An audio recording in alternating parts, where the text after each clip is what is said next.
അപ്പോൾ ഇന്ന് ഞാനിങ്ങനെ കമൻറ്റിൽ ആരോ ഒരാൾ എന്നോട് ചോദിച്ചൊരു ഓർമ്മയുണ്ട്. എന്താണെന്ന് വെച്ച് കഴിഞ്ഞാൽ, ഈ എല്ലാം പ്രീഡിറ്റർമിൻഡ് ആണെങ്കിൽ പിന്നെ കർമ്മഫലം അല്ലെങ്കിൽ കർമ്മ എന്നൊക്കെ പറയുന്നത് എന്താണെന്ന്. അപ്പോൾ നിങ്ങൾ മനസ്സിലാക്കേണ്ട ഒരു കാര്യം എന്താണെന്ന് വെച്ച് കഴിഞ്ഞാൽ, ഈ കർമ്മയും കർമ്മഫലവും രണ്ടാണ്. നമ്മുടെ നാട്ടിൽ ഫേസ്ബുക്കിലൊക്കെ ഈ ഓൺലൈനിൽ ഈ ഇംഗ്ലീഷ് കോട്സ് ഒക്കെ വരുമ്പോൾ ഒരാൾക്കൊരു മോശം കാര്യം ചെയ്ത ഒരാൾക്ക് വേറൊരു വിപരീത ഫലം അല്ലെങ്കിൽ ഒരു നെഗറ്റീവ് ഇമ്പാക്റ്റ് അവരുടെ ലൈഫിൽ ഉണ്ടാകുമ്പോൾ ദിസ് ഈസ് കർമ്മ എന്ന് പറയും. എനിവേ നമ്മുടെ ഈ ഒരു ഹിന്ദു കൾച്ചർ പ്രകാരം അല്ലെങ്കിൽ ഈ നമ്മുടെ ഭഗവത്ഗീതയൊക്കെ പ്രകാരം അതുപോലെ പൊതുവായിട്ടുള്ള ഒരു സ്പിരിച്വൽ കൺസെപ്റ്റിൽ ഈ കർമ്മം എന്ന് പറഞ്ഞു കഴിഞ്ഞാൽ നമ്മൾ ചെയ്യേണ്ട ജോലിയാണ്. ജോലി എന്ന് പറഞ്ഞു കഴിഞ്ഞാൽ എല്ലാ ആക്ടിവിറ്റി നമ്മുടെ ജീവിതത്തിൽ നമ്മൾ ചെയ്യപ്പെടേണ്ട കാര്യങ്ങൾ, ഇറ്റ് ഈസ് അവർ ഡ്യൂട്ടി. നമ്മുടെ ഒരു ഡ്യൂട്ടി എന്താണോ അത് നമ്മൾ ചെയ്യുന്നുണ്ടെങ്കിൽ അതിനാണ് കർമ്മം എന്ന് പറയുന്നത്. അതായത് ഭഗവാൻ ശ്രീകൃഷ്ണനൊക്കെ പറഞ്ഞ പോലെ നമ്മൾ ഇച്ഛിക്കാതെ, അതായത് ഫലം എന്താണെന്ന് ചിന്തിക്കാതെ കർമ്മം ചെയ്യുക എന്നുള്ളതാണ്. ഫലം എന്താണെന്ന് ചിന്തിക്കാതെ നമ്മൾ കർമ്മം ചെയ്തു കഴിഞ്ഞാൽ അത് ദൈവീകമായിരിക്കുമെന്ന് പറയും. ഈ ദൈവത്തിൽ അർപ്പിച്ച കാര്യങ്ങൾ ചെയ്യുക എന്നൊക്കെ പറയില്ല. ഇപ്പോൾ ക്രിസ്ത്യാനിറ്റിയിൽ ബ്രദർ ലോറൻസ് എപ്പോഴും അദ്ദേഹം എന്ത് കാര്യം ചെയ്യുമ്പോൾ അടുത്ത് അക തൂക്കുമ്പോൾ പോലും അത് ദൈവത്തിൽ അർപ്പിച്ചുകൊണ്ടാണ് ചെയ്യുന്നത്. കാരണം ആ കർമ്മം ചെയ്യുന്ന താനാണെന്നുള്ള സെൽഫ് ഐഡന്റിറ്റി പുള്ളിക്കില്ല. ബേസിക്കലി പുള്ളി എന്താണ് ചെയ്യുന്നത്, അദ്ദേഹത്തിൻ്റെ ഇത് കർമ്മം ദൈവത്തിൽ അർപ്പിച്ച് ചെയ്യുമ്പോൾ അദ്ദേഹത്തിൻ്റെ ഉള്ളിൽ ഞാനെന്നൊരു ഭാവമില്ലാതെ അതിൽ ഫോക്കസ് ചെയ്യുന്നില്ല. അവനൊരു എന്താ പറയുക, റീഇൻഫോഴ്സ്മെൻറ്റ് ചെയ്യാനുള്ള ചാൻസ് കൊടുക്കുന്നില്ല. സോ ഒബിയസ്ലി കാലക്രമേണ മുമ്പിലേക്ക് പോകും തോറും ഈ പറയുന്ന കർമ്മം ഫലം അല്ലെങ്കിൽ കർമ്മത്തിൻ്റെ ഒരു ഇമ്പാക്റ്റ് തനിക്ക് സ്വയം കർത്തൃഭാവത്തിൽ എടുക്കാതിരിക്കുമ്പോൾ അത് വാനിഷ് ആവുകയും ശുദ്ധബോധത്തിലും അവയർനെസ്സിലും ഒക്കെ എത്തിത്തീരുമെന്നുള്ളൊരു വിശ്വാസമാണ്, ഈ ഒരു കൺസെപ്റ്റാണ് അതിൽ പോകുന്നത്. അത് എത്രത്തോളം മനസ്സിലാവുന്നുണ്ടെന്ന് എനിക്കറിയില്ല. അതുപോലെ തന്നെ ഈ കർമ്മ അല്ലെങ്കിൽ കർമ്മഫലം, ഈ നമ്മുടെ നാട്ടിൽ പൊതുവെ ഒരു ധാരണയുണ്ട്, ഈ കർമ്മഫലം എന്നൊരു സംഭവം ഉണ്ടെന്ന്. അതായത് നമ്മൾ എന്ത് ചെയ്യുന്നു അതിനൊരു ഫലം നമുക്ക് കിട്ടുമോ, ഒരു ഇമ്പാക്റ്റ് നമുക്ക് ഉണ്ടാകുമെന്നുള്ളൊരു ചിന്താഗതി. ഈ കർമ്മഫലത്തെ പറ്റി ഞാൻ വായിച്ചിട്ടുള്ളത് മനസ്സിലാക്കിയതും ഒരുപാട് കാര്യങ്ങൾ പലതും കോൺട്രഡിക്റ്ററി ആണ്. അതായത് രമണ മഹർഷിയെ പോലുള്ള ആളുകൾ അല്ലെങ്കിൽ പല ഹിന്ദു ചരിത്രത്തിലുമൊക്കെ പറയുന്നുണ്ട് എന്താണ്, കർമ്മം മുൻകൂട്ടി നിശ്ചയിക്കപ്പെട്ടതാണ്. അതായത് എല്ലാ മനുഷ്യനും ജാതകം ഉണ്ടെന്നൊക്കെ പറയുന്ന പോലെ ഒരു മനുഷ്യൻ ജനിക്കുമ്പോൾ മുതൽ അയാൾ മരിക്കുമ്പോൾ വരെയുള്ള മുഴുവൻ കാര്യങ്ങൾ, അയാളുടെ ജീവിതത്തിൽ നടക്കുന്ന എല്ലാ കാര്യങ്ങളും തീരുമാനിക്കപ്പെട്ടതാണ് ഓൾറെഡി. അതായത് ഞാനും താങ്കളും ഇപ്പോൾ ഇവിടെ സംസാരിക്കുന്നതും ലൈക്ക് ഈ എന്താ പറയുക, നമ്മൾ ഇനിയാൾ വീഡിയോ ഒരാൾ കാണുന്നുണ്ടെങ്കിൽ ആ കാണുന്നതും എന്തിനധികം പറയും, നമ്മളൊരു പല്ല് തേക്കുന്നതും ഒരു കൈ ഇങ്ങനെ ചൊറിയുന്നത് ഉൾപ്പെടെ എല്ലാം മുൻകൂട്ടി നിശ്ചയിക്കപ്പെട്ടു എന്നാണ് പറയുന്നത്. ഇപ്പം എല്ലാം മുൻകൂട്ടി നിശ്ചയിക്കപ്പെട്ടതാണെന്ന് ഞാനിപ്പോൾ നിങ്ങളോട് പറയുന്നത് ഉൾപ്പെടെ ഇതൊരു വളരെ കൺഫ്യൂസിങ് ആയിട്ടുള്ളൊരു കാര്യമാണ്. അപ്പം നമ്മൾ ജനിക്കുന്നതിന് മുമ്പ് എല്ലാം ഓൾറെഡി തീരുമാനിക്കപ്പെട്ട് കഴിഞ്ഞാൽ പിന്നെ നമുക്കെന്താണ് ജീവിതത്തിലൊരു റോള്? ഈ രമണ മഹർഷിയും ഭഗവാൻ ശ്രീകൃഷ്ണനും ഒക്കെ പറഞ്ഞത് ഞാൻ മനസ്സിലാക്കുന്നത്, കർമ്മം ഓൾറെഡി തീരുമാനിക്കപ്പെട്ടതാണെങ്കിലും നമ്മൾ ഒരു സെൽഫ് ഐഡന്റിറ്റി ഇല്ലാതെ നമ്മുടെ കർമ്മം നമ്മൾ ചെയ്തു തീർക്കുക, ഇതാണ് നമ്മുടെ ഡ്യൂട്ടി. അതേപോലെ തന്നെ നമുക്കൊരു ഫ്രീ വില്ലുണ്ട്. എന്താണെന്ന് വെച്ച് കഴിഞ്ഞാൽ നമ്മുടെ ജീവിതത്തിൽ എല്ലാം ഓട്ടോമാറ്റിക്കലി നിശ്ചയിക്കപ്പെടുന്നു, അത് സംഭവിക്കുന്നു. പക്ഷെ അതിനെങ്ങനെ റിയാക്ട് ചെയ്യണം എന്നുള്ളതാണ് നമ്മുടെയൊക്കെയുള്ള ഒരേ ഒരു തീരുമാനം എടുക്കാൻ പറ്റുന്ന പോസിബിലിറ്റി. അതായത് ഇപ്പം എൻ്റെ ജീവിതത്തിൽ വലിയ മോശം കാര്യം നടക്കുകയാണ്, അത് മോശമാണെന്ന് ഞാൻ വിചാരിച്ചാലാണ് ശരിക്കും മോശമാവുന്നത്. അല്ലാതെ ഞാൻ അതിനോടൊട്ടും ഐഡൻറ്റിഫൈഡ് അല്ല എന്നാണെന്നുണ്ടെങ്കിൽ അതൊരു പ്രശ്നമേ അല്ല. ഉദാഹരണത്തിന് നമ്മൾ ഫിസിക്കൽ സഫറിങ്ങിനേക്കാൾ കൂടുതലാണ് നമ്മൾ മെൻ്റലിയാണ് സഫർ ചെയ്യുന്നത്. ഒരാളുടെ ഒരു വിരൽ മുറിഞ്ഞു പോയി, വിരൽ മുറിയുമ്പോൾ ഒരു വേദന ഉണ്ടായിരിക്കും. മുറിവ് ട്രീറ്റ് ചെയ്ത് ഉണങ്ങിക്കഴിഞ്ഞാൽ ആ വേദന പൂർണ്ണമായും മാറും. ഇനി ട്രീറ്റ് ചെയ്ത് മാറ്റിയില്ല, അത് എന്താ പറയുക, ഒരു സെപ്റ്റിക് ആവുകയോ അങ്ങനെ എന്തെങ്കിലും ചെയ്താലും ലാസ്റ്റ് ചെയ്യുന്നത്. അല്ലെങ്കിൽ കുറച്ച് ദിവസം കഴിയുമ്പോൾ ആ വിരലിൻ്റെ മുറിവ് ഉണങ്ങിക്കഴിഞ്ഞാൽ ആ വേദന അങ്ങ് പോകും. പക്ഷെ അതുകൊണ്ട് ആ വേദന തീരും ഇല്ല. അയാൾ ചിലപ്പോൾ മരിക്കുന്നവരെ അയാളുടെ പോയ വിരലിനെ പറ്റി കുറച്ച് വിഷമിച്ചുകൊണ്ടിരിക്കും. അതായത് സഫറിങ് കണ്ടിന്യൂ ചെയ്യുകയാണ്, വേദന അല്ലെങ്കിൽ ആ ഒരു വിഷമം കണ്ടിന്യൂ ചെയ്ത് പോവുകയാണ്. അത് കണ്ടിന്യൂ ചെയ്യാതിരിക്കാൻ എന്താണ് ചെയ്യേണ്ടത്? നമ്മുടെ മനസ്സിൽ നിന്ന് ആ ഒരു വിഷമം എടുത്ത് കളയണം. അല്ലെങ്കിൽ ലൈക്ക് ആ ഒരു ഇൻസ്റ്റൻറ്റിൽ സംഭവിച്ചു, അല്ലെങ്കിൽ കുറച്ച് ദിവസം ഉണ്ടായിരുന്ന വേദന നമ്മുടെ ജീവിതകാലം മുഴുവൻ തലയിൽ ചുവന്നുകൊണ്ട് നടക്കുകയാണ്. അതിൽ നിന്ന് ഞാൻ മനസ്സിലാക്കുന്നത് എന്താണെന്ന് വെച്ച് കഴിഞ്ഞാൽ, ഈ ബോഡിയോടൊരു ഐഡൻറ്റിഫിക്കേഷൻ ഉള്ളവർക്ക് അല്ലെങ്കിൽ ശരീരം ഞാനാണെന്ന് വിചാരിക്കുന്നവർക്കൊക്കെയാണ് ഇത്തരം പ്രശ്നങ്ങൾ ഉണ്ടാകുന്നത്. ശരിക്കും നമ്മളൊരു പ്യുവർ അവയർനെസ് ആണെന്നും നമ്മുടെ ഉള്ളിൽ ഈ ഒരു വ്യക്തിത്വം അല്ലെങ്കിൽ നമ്മൾ വിചാരിക്കുന്ന ഒരാൾ, ഈ ശരീരമുള്ള ഈ മനസ്സ് എടുത്ത് തലേ ചുമന്ന് നടക്കുന്ന ഈ കാര്യങ്ങൾ സ്വയം ചെയ്യുന്ന ഒരാളില്ലാന്നൊരു തിരിച്ചറിവുണ്ടായാൽ പിന്നെ നടക്കുന്ന കാര്യങ്ങളൊന്നും നമ്മളെ ബാധിക്കില്ല. നമ്മൾ രമണ മഹർഷിക്കൊക്കെ ശരീരവുമായിട്ട് ഒട്ടും ഐഡന്റിഫിക്കേഷൻ ഇല്ലായിരുന്നു. എന്നാൽ അദ്ദേഹം ചെയ്യേണ്ട കാര്യങ്ങൾ ചെയ്യുന്നുണ്ടായിരുന്നു. അത് കർമ്മം തന്നെത്താനെ സംഭവിക്കും. നിങ്ങളൊന്ന് ആലോചിച്ച് നോക്കൂ. നിങ്ങൾക്ക് ഒരു കാറിനകത്ത് ഡ്രൈവ് ചെയ്തൊരു സ്ഥലം വരെ പോകണം. എന്നാൽ നിങ്ങൾ കാറിൽ കയറി വെറുതെ ഇരിക്കുകയാണ്, വേറൊരു ഡ്രൈവർ ഉണ്ടെങ്കിൽ നിങ്ങളുടെ പണി വളരെ എളുപ്പമായിരിക്കും. അതുപോലെ തന്നെ ജീവിതത്തിലെല്ലാം കാണാൻ നമുക്ക് സാധിക്കണം എന്നാണ് കൺസെപ്റ്റ്. നിങ്ങൾ ചെയ്യണോ വേണ്ടെന്നുള്ളത് നിങ്ങളുടെ തീരുമാനമാണ്. കൺസെപ്റ്റ് എന്താണെന്ന് വെച്ച് കഴിഞ്ഞാൽ, നിങ്ങൾ ചെയ്യുന്ന എല്ലാ ആക്ടിവിറ്റിയും തന്നെത്താനെ സംഭവിക്കുകയാണ്. ഈ ഓരോ കാര്യം ചെയ്യുമ്പോഴും ഇത് ഞാനാണ് ചെയ്യുന്നതെന്നൊരു ഭാവമൊന്നും വേണ്ട. ഈ നിങ്ങൾ ശ്രദ്ധിച്ചിട്ടുണ്ടോ എന്ന് എനിക്കറിയില്ല, ഒരാൾ ഇവിടുന്ന് എറണാകുളം വരെ കാർ ഓടിച്ച് പോവുകയാണ്. ട്രിവാൻഡ്രം ടു എറണാകുളം വരെ കാർ ഓടിക്കുകയാണ്. അയാൾക്കൊരു ക്ഷീണം ഉണ്ടാവില്ല. അയാൾ വളരെ ഹാപ്പി ആയിരിക്കും, ചില്ലായിട്ടായിരിക്കും ഇരിക്കുന്നത്. ഫിസിക്കലി ഒരു ബുദ്ധിമുട്ടുണ്ടാവില്ല. അതേസമയം ആ കാറിൽ തന്നെ പാസഞ്ചർ സീറ്റിലിരുന്ന് പോയ ഒരാൾക്ക് ഇവിടെ നിന്ന് എറണാകുളം എത്തുമ്പോഴത്തേക്കും ഭയങ്കരമായ ടയർഡ്നെസ് തോന്നും. ഭയങ്കര ഒരു ഭാരം, ഭയങ്കര ക്ഷീണം. ശരിക്കും ഇവിടെ എന്താണ് സംഭവിക്കുന്നത്? നല്ല കുടുക്കമൊന്നും ഇല്ലാതെ നല്ല സ്മൂത്തായിട്ട് പോകുന്ന ഒരു അടിപൊളി കാറിലാണ് പോകുന്നതെങ്കിൽ ഇത്രയും ഫിസിക്കൽ ക്ഷീണം വരേണ്ട ആവശ്യമില്ല. എന്നിട്ടും കുറച്ചും കൂടി എഫേർട്ട് ഇട്ട് ആ വണ്ടി ഡ്രൈവ് ചെയ്ത ആളെക്കാൾ ക്ഷീണമായ യാത്രക്കാരനുണ്ടാകുന്നത് എന്തുകൊണ്ടാണ്? കാരണം ഈ ഡ്രൈവ് ചെയ്ത ആൾ ഞാൻ ട്രാവൽ ചെയ്യുകയാണ് അല്ലെങ്കിൽ ഞാൻ എന്തോ വലിയ ജോലി ചെയ്യണമെന്നുള്ള ഭാവത്തിലായിരിക്കില്ല പോയിട്ടുണ്ടാവുക. അതേസമയം കാറിനകത്തിരിക്കുന്ന ആൾ, അയ്യോ ഞാൻ ഇവിടെ നിന്ന് അതുവരെ പോവുകയാണ്, ഞാൻ ഇത്രയും ദൂരെ യാത്ര ചെയ്യാണെന്നുള്ള ചിന്ത ഉണ്ടല്ലോ, ആ ചിന്തയുടെ ഭാരമാണ് അദ്ദേഹത്തിന് ആ ഒരു ക്ഷീണം ഉണ്ടായി കൊടുക്കുന്നത്. നമ്മുടെ ഫിസിക്കലി തന്നെ ടയർഡ് ആയിക്കളയും നമ്മുടെ മൈൻഡ് ബോഡി കണക്ഷനെ പറ്റി എല്ലാവർക്കും അറിയായിരിക്കും എന്നാണ് എൻ്റെ വിചാരം. അപ്പം ശരിക്കും അതിൻ്റെ ആവശ്യമുണ്ടോ? ശരിക്കും നമ്മളൊന്നും ചെയ്യുന്നില്ല, നമ്മളൊരു ആക്ടിവിറ്റി ചെയ്യുന്നില്ല ഒരു ധാരണ നമ്മുടെ ഉള്ളിലുണ്ടെങ്കിൽ നമുക്ക് ആ ക്ഷീണം പോലും ഉണ്ടാവില്ല. ഇതുപോലെ ജീവിതത്തിൽ എല്ലാ കാര്യവും നമുക്ക് ചെയ്യാൻ പറ്റും. അതായത് ഇതിൽ ജീവിതത്തിൽ നടക്കുന്ന ഒരു കാര്യങ്ങളും ഞാനല്ല ചെയ്യുന്നതെന്ന് വിചാരിച്ചു കഴിഞ്ഞാൽ ലൈഫ് വളരെ ഭയങ്കര സുഖമുള്ളൊരു പണിയാണ്. അത് നിങ്ങൾക്ക് എങ്ങനെ മനസ്സിലാക്കി തരാൻ പറ്റുമെന്ന് ചോദിച്ചാൽ, you have to do it yourself. അത് ആർക്കും മനസ്സിലാക്കി തരാൻ പറ്റില്ല. നിങ്ങൾ സ്വയം ഫീൽ ചെയ്യണം. അതുപോലെ തന്നെ നിങ്ങൾ വിചാരിക്കണം, ഇപ്പം ലൈഫിൽ എല്ലാ കാര്യങ്ങളും പ്രീ ഡിറ്റർമിൻഡ് ആണ്, അതുകൊണ്ട് ഞാൻ ഒന്നും ചെയ്യണ്ട, ഞാൻ ഒരു മൂലകങ്ങിരിക്കാം, നടക്കേണ്ടതങ്ങ് നടന്നോളും എന്ന് നിങ്ങൾ വിചാരിക്കുകയാണെങ്കിൽ ഡെഫിനറ്റ്ലി അത് നിങ്ങൾ പ്രാവർത്തികമാക്കുകയാണെന്നുണ്ടെങ്കിൽ ഡെഫിനറ്റ്ലി അതാണ് നിങ്ങളുടെ പ്രീ ഡിറ്റർമിനേഷൻ. മനസ്സിലാവുന്നുണ്ടോ എന്ന് എനിക്കറിയില്ല. അതാണ് നിങ്ങളുടെ പ്രീ ഡിറ്റർമിനേഷൻ എങ്കിൽ. അതേസമയം നിങ്ങൾ എന്തായാലും പ്രീ ഡിറ്റർമിൻഡ് അല്ലേ, ചിലപ്പോൾ ഇങ്ങനെയാണെങ്കിൽ ഒത്തിരി നല്ല രീതിയിൽ പൊയ്ക്കളയാം അല്ലെങ്കിൽ ഒരു നല്ല കാര്യം ചെയ്യാമെന്ന് വിചാരിച്ചു കഴിഞ്ഞാൽ അതായിരിക്കും നിങ്ങളുടെ പ്രീ ഡിറ്റർമിനേഷൻ. ഒബിയസ്ലി നിങ്ങൾ എങ്ങനെ റിയാക്ട് ചെയ്യും, എങ്ങനെ ആക്ട് ചെയ്യും എന്നുള്ളത് ഓൾറെഡി പ്രീ ഡിറ്റർമിൻഡ് ആണ്. എങ്ങനെ റിയാക്ട് ചെയ്യും എന്നുള്ളത് നിങ്ങൾക്ക് തീരുമാനിക്കാം. മെൻ്റലി ഉള്ളൊരു കാര്യമാണത്. ഐഡൻറ്റിഫിക്കേഷൻ വേണോ വേണ്ടേ എന്നുള്ള കാര്യം.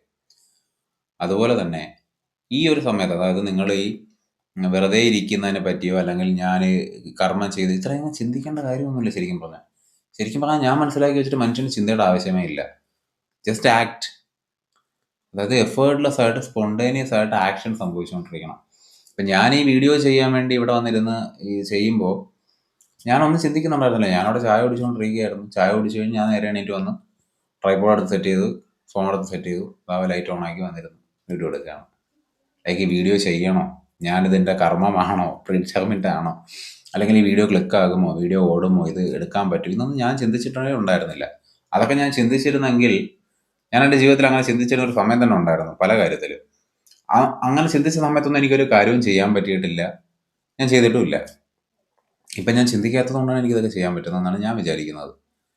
പിന്നെ ഒബിയസ്ലി നമ്മുടെ കർമ്മം ഓട്ടോമാറ്റിക്കലായിട്ട് ഇങ്ങനെ സംഭവിച്ചു പോകുമ്പോൾ അതിലൊരു ഡൗട്ട് എല്ലാവർക്കും ഉണ്ടാകുന്ന ഡൗട്ടാണ്. ഇപ്പം നമ്മൾ ജനിക്കുന്നു, മരണം വരെയുള്ള കാര്യങ്ങൾ ഓൾറെഡി തീരുമാനിച്ചപ്പെട്ടിരിക്കുകയാണ്. ഇത് ആരാണ് തീരുമാനിക്കുന്നത്? ഇപ്പം രമണ മഹർഷി പറഞ്ഞതിനെ പറ്റി ഞാൻ പറയാം. അതാണ് കുറച്ചുകൂടെ ആക്യുറേറ്റ് ആയിട്ട് എനിക്ക് തോന്നുന്നത്. അതായത് നമ്മുടെ മുൻ ജന്മത്തിലെ കാര്യങ്ങളാണ് അടുത്ത ജന്മത്തിലെ കാര്യം തീരുമാനിക്കുന്നതെന്നൊക്കെ ഒരു വിശ്വാസമുണ്ട്. അപ്പം ആളുകൾ ചോദിക്കും, ഓക്കെ അപ്പം മുൻ ജന്മത്തിൽ എൻ്റെ കാര്യം ഞാനല്ല തീരുമാനിച്ചു, അപ്പോഴും പ്രീ ഡിറ്റർമിൻഡ് ആയിരുന്നു, ഇപ്പോഴും പ്രീ ഡിറ്റർമിൻഡ് ആണ്, സോ അപ്പോഴും എനിക്കൊന്നും ചെയ്യാൻ പറ്റിയില്ല, ഇപ്പോഴും എനിക്കൊന്നും ചെയ്യാൻ പറ്റുന്നില്ല, പിന്നെ ഞാനിങ്ങനെ ഒരു ശവം പോലെ ജീവിക്കേണ്ട ആവശ്യമുണ്ടെന്നൊരു ചിന്ത വരും. അവിടെയാണ് ട്വിസ്റ്റ്, അവിടെയാണ് ഒരു പാരഡോക്സ് ആണ്. എത്ര പേർക്ക് ഇത് നിങ്ങൾ I think you should listen closely. ചിലപ്പോൾ നിങ്ങൾക്ക് മനസ്സിലാക്കാൻ പറ്റും. കുറേയൊക്കെ എക്സ്പീരിയൻസ് ചെയ്ത് തന്നെ മനസ്സിലാക്കണം. ഞാൻ വാക്കുകൾ ഒരിക്കലും പൂർണ്ണമാതയിൽ ഒരു ഉത്തരം എത്തിക്കാൻ സാധിക്കില്ല ഒരു കാര്യത്തിൽ. ചിലപ്പോൾ സൈലൻസിൽ, നിശബ്ദതയിൽ നിങ്ങൾക്ക് ചിലപ്പോൾ തിരിച്ചറിയാൻ പറ്റും സ്വയം. എന്തായാലും ശ്രദ്ധിച്ച് മനസ്സിലാക്കാൻ ശ്രമിക്കുക. അതായത് നിങ്ങൾക്കൊരു മുൻ ജന്മം ഉണ്ടായിരുന്നു, അല്ലെങ്കിൽ ഇപ്പോൾ ഈ ജന്മത്തെ പറ്റി പറയാം. ഈ ജന്മത്തിൽ നിങ്ങൾ ചെയ്യുന്ന അല്ലെങ്കിൽ നിങ്ങളുടെ ജീവിതത്തിൽ സംഭവിക്കുന്ന കാര്യങ്ങളിൽ നിങ്ങളെല്ലാം ഐഡന്റിഫൈഡ് ആണെന്നുണ്ടെങ്കിൽ, ഈ കർമ്മങ്ങളൊക്കെ ഞാൻ ആണ് ചെയ്യുന്നതെന്നൊരു ഭാവം നിങ്ങൾക്കുണ്ടെങ്കിൽ, അതിൽ നിങ്ങളുടെ കർമ്മങ്ങൾ അക്യുമുലേറ്റ് ചെയ്യപ്പെടുകയാണ്. അതായത് കർമ്മഫലത്തിനുള്ള ഒരു പോസിബിലിറ്റി. നിങ്ങൾ ഈ ഞാൻ ചെയ്യുന്നു എന്ന് വിചാരിച്ച് അക്യുമുലേറ്റ് ചെയ്യുന്ന ആക്ടിവിറ്റീസ്, ആ നിങ്ങൾ ആ വിചാരിക്കുന്ന വിചാരത്തിനൊരു നെഗറ്റീവ് ഇമ്പാക്റ്റ് ഉണ്ട്. അതാണ് നിങ്ങളുടെ അടുത്ത ജന്മമായിട്ടും നിങ്ങൾ വീണ്ടും കടന്നു പോകുന്ന ആക്ടിവിറ്റി രൂപകരിക്കപ്പെടുന്നതെന്നാണ് പൊതുവിലുള്ള ഒരു ഹിന്ദുയിസത്തിലുള്ള ഒരു വിശ്വാസം. അതേസമയം നിങ്ങളുടെ ഉള്ളിലെ ഒരാളിൽ നിങ്ങൾ ഈ വിചാരിക്കുന്ന ഒരു സെൽഫ് ഐഡന്റിറ്റി, ഈ ഒരു ഐഡന്റിറ്റി ഉണ്ടോ, ഈ ഞാനെന്ന് പറയുന്ന ഒരു ഭാവം, ഈ ഭാവമാണ് ഒരു ജീവിതത്തിൽ നിന്ന് മറ്റൊരു ജീവിതത്തിലേക്ക് പാസ് ചെയ്ത് പോകുന്നത്. എന്നാൽ നിങ്ങളല്ല ഈ കർമ്മം ഒന്നും ചെയ്യുന്നതെന്ന് വിചാരിച്ച്, അല്ലെങ്കിൽ നിങ്ങൾ ഒരു പ്യുവർ അവയർനെസ്സിലൊക്കെ ഇരുന്ന് നിങ്ങളുടെ ഉള്ളിൽ ഈ സെൽഫ് ഐഡന്റിറ്റി ആയ ഞാനെന്ന് പറയുന്ന ഭാവം മെഡിറ്റേഷനിലൂടെ എന്തിലൂടെ ആയാലും ഇല്ലാതായി കഴിഞ്ഞാൽ പിന്നെ അവിടെ ഞാനില്ല.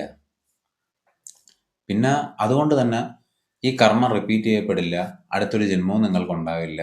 വീണ്ടും ഓൾറെഡി തീരുമാനിക്കപ്പെട്ട ഈ ഒരു ജീവിതം ഇങ്ങനെ മൾട്ടിപ്ലൈ ചെയ്ത് ജീവിക്കേണ്ടതാണ് കൺസെപ്റ്റ്. അപ്പം പിന്നെയും കൺഫ്യൂഷൻ. ഞാനിപ്പോൾ ഇവിടെ ജനിക്കുന്നു, ഇവിടെ ഇത് സംഭവിക്കുന്നു, അത് കഴിഞ്ഞിട്ട് ഞാൻ കഷ്ടപ്പെട്ട് ഒന്നിൽ ബോധോദയം നേടുന്നു, അതുകൊണ്ട് എനിക്ക് വീണ്ടും ജനിക്കേണ്ട, അങ്ങനെ ഞാൻ ചെയ്തില്ലെങ്കിൽ വീണ്ടും ജനിക്കണം. ഇവിടെയാണ് ഏറ്റവും ഇമ്പോർട്ടൻ്റ് ആയിട്ടുള്ള കാര്യം.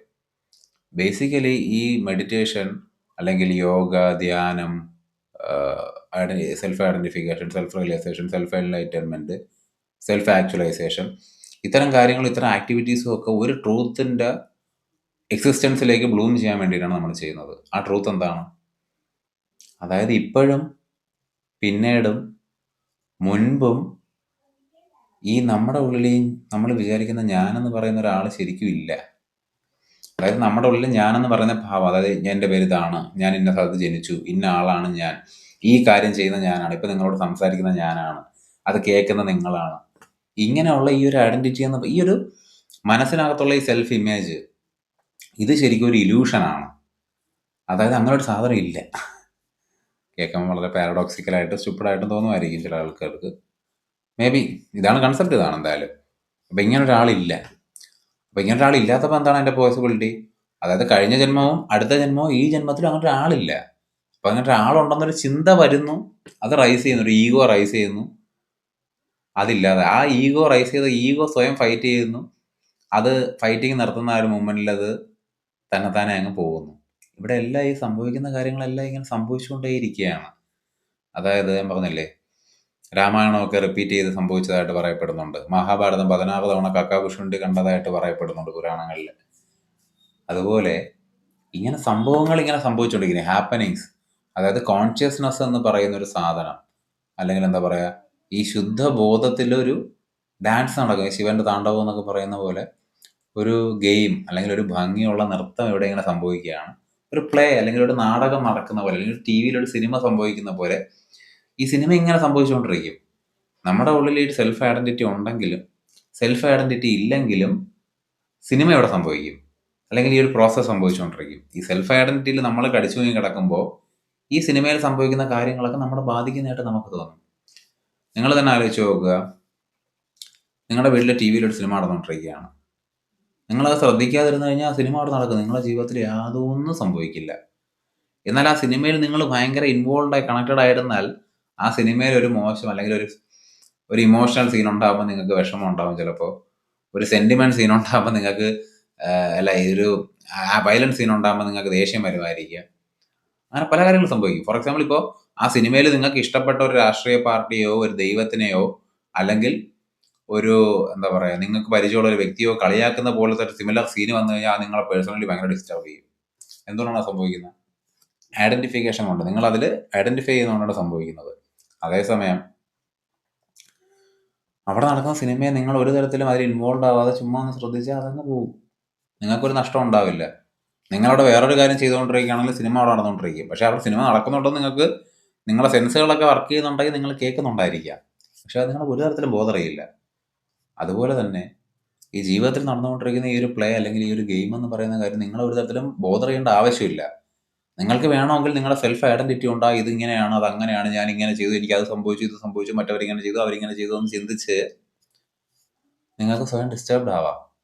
അതിൻ്റെ ആവശ്യമില്ല എന്നാണ് പറയുന്നത്. അപ്പോൾ ഈ സെൽഫ് ഐഡൻറ്റിറ്റി റൈസ് ചെയ്യുകയും അത് ഡൗൺ ആവുകയും ചെയ്യുമ്പോൾ, ഈ പ്രത്യേകിച്ച് ഡൗൺ ആയി കഴിയുമ്പോൾ അല്ലെങ്കിൽ അത് വാനിഷ് ആയി കഴിയുമ്പോൾ പ്യുവർ കോൺഷ്യസ്നസ് അല്ലെങ്കിൽ പ്യുവർ ബ്ലിസ് എന്നൊക്കെ പറയുന്ന ഒരു സ്റ്റേജ്, അതിനാണ് സത് ചിത്ത് ആനന്ദം എന്നാണ് അതിന് പറയുന്നതെന്ന് എൻ്റെ ഓർമ്മ. ഒരു കാര്യം കൂടെ പറയട്ടെ, ഞാൻ ഇടയ്ക്കിടയ്ക്ക് പറയുന്ന ഒരു കാര്യമാണ്. ഞാൻ ഈ പറയുന്ന കാര്യങ്ങളെല്ലാം എൻ്റെ ഒരു അവബോധത്തിൽ നിന്ന് ഞാൻ പറയുന്നതും പണ്ടെവിടെയൊക്കെയോ വായിച്ച കാര്യങ്ങളും ഞാൻ എൻ്റെ ജീവിതത്തിൽ മനസ്സിലാക്കാൻ ശ്രമിച്ച കാര്യങ്ങളും ഒക്കെ ഇങ്ങനെ ഒരു ഒഴുക്ക് പോലെ എൻ്റെ ഉള്ളിൽ നിന്ന് വരുന്ന പറയാനായിട്ടുള്ളൊരു ഫ്ലോ സംഭവിക്കുന്നതുകൊണ്ട് ഞാൻ പറയുന്നതാണ്. ഇതിൽ ഞാൻ ഉപയോഗിക്കുന്ന വാക്കുകളൊക്കെ എത്രത്തോളം ശരിയാണെന്ന് എനിക്കറിയില്ല. ചിലതൊക്കെ എൻ്റെ ഓർമ്മയെന്ന് പറയുമ്പോൾ ചിലപ്പോൾ മാറിപ്പോവാം.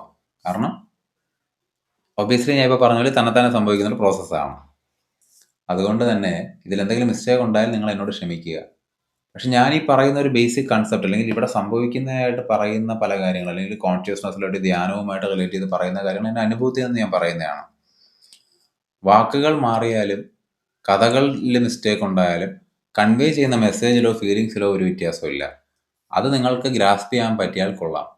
പിന്നെ ഞാൻ എത്രയൊക്കെ പറഞ്ഞു തന്നാലും നിങ്ങൾക്കിത് പൂർണ്ണമായി ഗ്രാസ്പ് ചെയ്യാൻ പറ്റുമെന്നുള്ള വിശ്വാസം എനിക്കില്ല. കാരണം ഇത് ഒരു വാക്കുകൾ കൊണ്ട് കൺവേ ചെയ്യാൻ പറ്റുമെങ്കിൽ എന്ത് എളുപ്പമായിരുന്നു.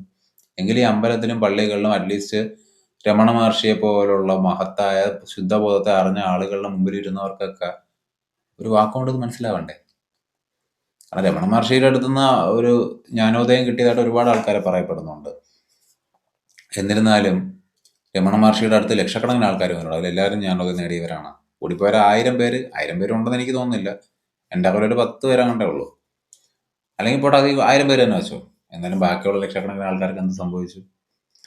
അപ്പോൾ ഈ കൺസെപ്റ്റ് ഗ്രാസ്പ് ചെയ്താലും പോലെ ഇത് നമ്മൾ ചെയ്താൽ മാത്രമേ ഇത് ഉപയോഗിക്കാൻ പറ്റുള്ളൂ, അല്ലെങ്കിൽ ഉപയോഗപ്പെടുള്ളൂ. അല്ലെങ്കിൽ it's just A waste of time. നിങ്ങൾ ഈ വീഡിയോ കാണുന്നത് പോലെ ഒരു വേസ്റ്റ് ഓഫ് ടൈം ആയിരിക്കും. ഇത് ഈ ഒരു നമ്മുടെ ഈ കർമ്മത്തിൻ്റെ ഒരു സൈക്കിൾ ഇങ്ങനെ ഈ ഒരു കാലചക്രം ഇങ്ങനെ കറങ്ങുന്നത് നമുക്ക് ഏറ്റവും എളുപ്പം മനസ്സിലാക്കാനും കാണാനും പറ്റുന്നത് അവയർനെസ് കൊണ്ടാണ്, നമ്മുടെ ബോധം കൊണ്ടാണ്, ശ്രദ്ധ കൊണ്ടാണ്.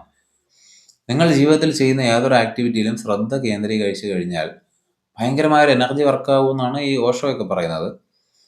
ഈ എനർജി വർക്കാവും അത്തരം കാര്യങ്ങളെ പറ്റി എനിക്കറിയില്ല. പക്ഷേ ഞാൻ മനസ്സിലാക്കിയത് നമുക്ക് ഈ ഒരു സൈക്കിൾ, ഈ ഒരു പാറ്റേൺ, നമ്മുടെ മാനസികമായിട്ട് ഇങ്ങനെ കറങ്ങുന്ന ആ ഒരു പാറ്റേൺസ്, ഇങ്ങനെ റിപ്പറ്റേറ്റീവായിട്ട് വരുന്ന ബിഹേവിയർ, ഇതെല്ലാം നമുക്ക് ഐഡൻറ്റിഫൈ ചെയ്യാൻ അല്ലെങ്കിൽ നമുക്ക് കാണാൻ പറ്റും.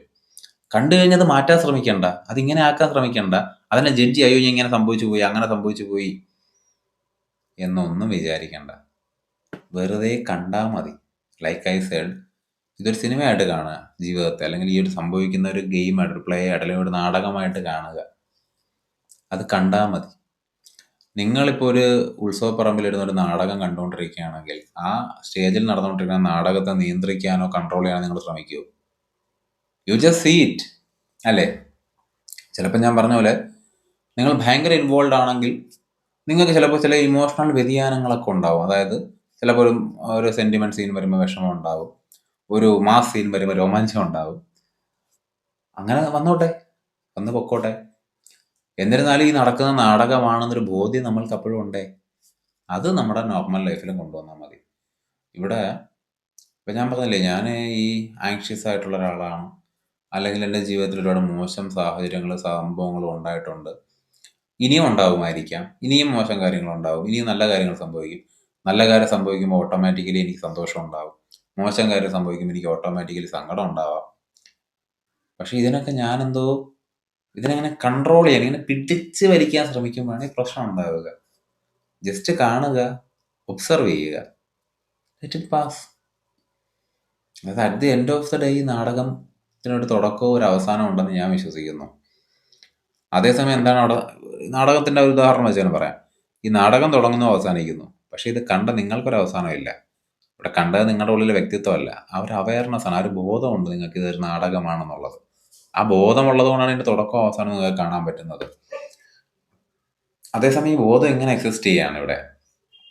ഇത് നിങ്ങൾ ലൈഫിൻ്റെ ഒരു കാര്യമാണ്. അപ്പോൾ ലൈഫിൽ ഇപ്പോൾ ഈ ലൈഫിൻ്റെ ജീവിതത്തിൻ്റെ നാടകം എന്ന് പറയുന്നത് ഇതുപോലെ ഒരു മണിക്കൂറോ 2 മണിക്കൂർ കൊണ്ട് തീരുന്ന കാര്യമല്ല. ചിലർ അങ്ങനെ തീരുമാനിക്കും.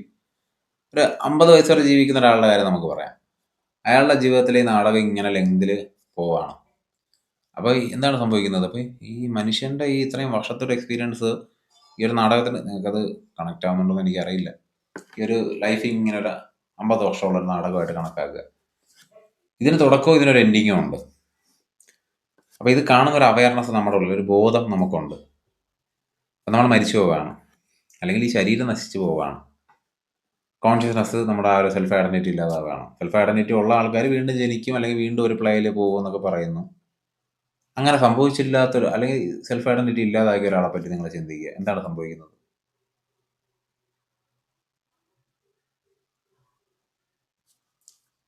ഇത് തന്നെയാണ് സംഭവിക്കുന്നത്, പ്യുവർ സൈലൻസ്. ഈ സൈലൻസ് ഇങ്ങനെ എക്സിസ്റ്റ് ചെയ്തുകൊണ്ടേയിരിക്കും. നിങ്ങൾ മരിച്ചു കഴിഞ്ഞാലും അതെ, നിങ്ങൾ ജീവിച്ചിരിക്കുമ്പോഴും അതെ, നിങ്ങൾ ജനിക്കുന്നതിന് മുമ്പും അതെ. നിങ്ങളൊന്ന് ഓർത്ത് നോക്കുക, നിങ്ങൾ ജനിക്കുന്നതിന് മുമ്പ് എന്ത് സൈലൻസ്, നിങ്ങൾ ജനിക്കുന്നതിന് മുമ്പ് എന്തായിരുന്നു? നിങ്ങൾക്ക് അല്ലെങ്കിൽ സെൽഫ് ഐഡൻറ്റിറ്റി ഉണ്ടാകുന്നത്, ഞാനെന്നൊരു തിരിച്ചറിവ് ഉണ്ടാകുന്നതിന് മുമ്പ് എന്തായിരുന്നു? നിങ്ങളിപ്പോൾ 1994 ജനിച്ചതെന്ന് വിചാരിക്കുക, അതിന് മുമ്പ് എന്തായിരുന്നു? അതിനെപ്പറ്റി നമ്മൾ ചിന്തിച്ചാൽ തന്നെ നമ്മൾ ബ്ലാങ്ക് ആണ്, ഒരു പ്യുവർ സൈലൻസ് ആണ്. നിങ്ങളുടെ ശരീരം മരിച്ചു കഴിഞ്ഞാൽ അതിന് ശേഷം അങ്ങനെ തന്നെ ആയിരിക്കും. ഈ ഒരു ഈഗോ റൈസിങ്ങിലാണ് നമുക്ക് ഈ ഒരു ഗെയിമും പ്ലേയും എല്ലാം കാണുന്നത്. പക്ഷേ ഈ ജീവിച്ചിരിക്കുമ്പോൾ തന്നെ ഈ സെൽഫ് ഐഡൻറ്റിറ്റി അങ്ങ് ഇല്ലാതായി കഴിഞ്ഞാൽ നിങ്ങൾ ജനിക്കുന്നതിന് മുമ്പ് എന്തായിരുന്നു അതായിരിക്കും ഇപ്പോഴും നിങ്ങൾക്ക്, നിങ്ങളുടെ ഉള്ളിൽ പ്യുവർ സൈലൻസ്. അപ്പോൾ ഈ പ്യുവർ സൈലൻസിൻ്റെ ഒരു പ്രത്യേകത എന്താണെന്ന് വെച്ച് കഴിഞ്ഞാൽ ഇത് ഇൻഫിനിറ്റിയാണ്. അത് ഇതിന് ആ ഒരു സൈലൻസിന് തുടക്കമോ അവസാനമോ ഇല്ല. ഈ സൈലൻസിലേക്ക് വന്നു പോകുന്ന ശബ്ദങ്ങൾ, ഇങ്ങനെ പൊട്ടിത്തെറിക്കുന്ന ശബ്ദത്തിനും നടക്കുന്ന നാടകത്തിനും മാത്രമേ ഒരു കാലയളവുള്ളൂ.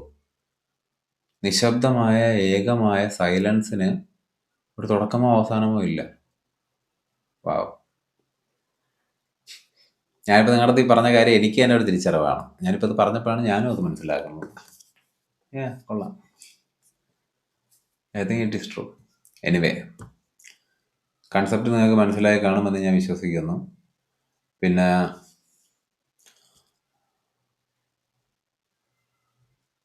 സൈലൻസ് വളരെ മനോഹരമായൊരു കാര്യമാണെന്ന് ജീവിതത്തിൽ ഒരു സെക്കൻഡെങ്കിലും മിണ്ടാതിരുന്ന ആൾക്ക് മനസ്സിലാവും.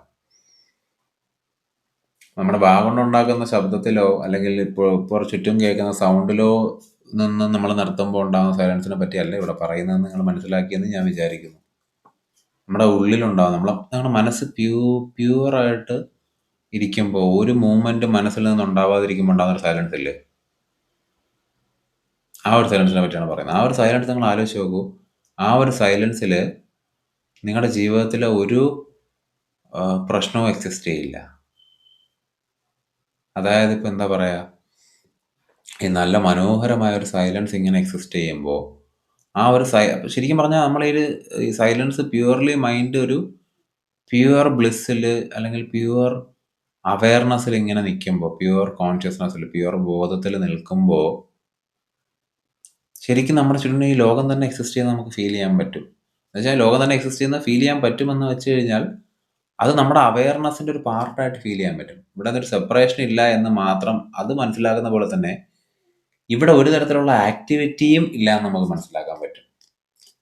I know it sounds paradoxical, I hope you get it. നമ്മൾ അതിൽ നിങ്ങൾക്ക് എക്സ്പീരിയൻസ് ചെയ്താലും മനസ്സിലാക്കാൻ കുറച്ചുകൂടി എളുപ്പമായിരിക്കും. സോ ബേസിക്കലി ഇവിടെ ഇങ്ങനെ ഒന്നും വേർതിരിച്ചില്ല എന്ന് മനസ്സിലാവുന്ന പോലെ തന്നെ ഒന്നുമില്ല എന്നുള്ള കാര്യവും മനസ്സിലാവാൻ പറ്റും. അത് ആ ഒരു ശാന്തത ഇവിടെ ഉണ്ട്. നമ്മുടെ ഉള്ളിൽ ആ ഒരു ഐഡൻറ്റിറ്റി റൈസ് ചെയ്യുമ്പോഴാണ് ഈ ഒരു ജമ്പിങ് അപ്പ് ആൻഡ് ഡൗൺ സംഭവിക്കുന്നത്. സോ അതുമായി ബന്ധപ്പെട്ടാണ് ഈ കർമ്മം അല്ലെങ്കിൽ കർമ്മഫലമൊക്കെ റൈസ് ചെയ്യുന്നത്. അപ്പം ബേസിക്കലി ഈ ഭഗവത്ഗീതയിലൊക്കെ പറഞ്ഞേക്കുന്ന പോലെ, അല്ലെങ്കിൽ രമണ മഹർഷിയൊക്കെ പറഞ്ഞ പോലെ, നമുക്കൊരു ഡെസ്റ്റിൻഡ് കർമ്മം അല്ലെങ്കിൽ ഡ്യൂട്ടി ഉണ്ടെന്നുണ്ടെങ്കിൽ നമ്മൾ ആ കർമ്മം ചെയ്തിരിക്കണം. രമണ മഹർഷിക്ക് ജ്ഞാനോദയം ഉണ്ടായപ്പോൾ പുള്ളി ഒരു മലയിലാണ് കൂടുതൽ സമയം സ്പെൻഡ് ചെയ്തത്.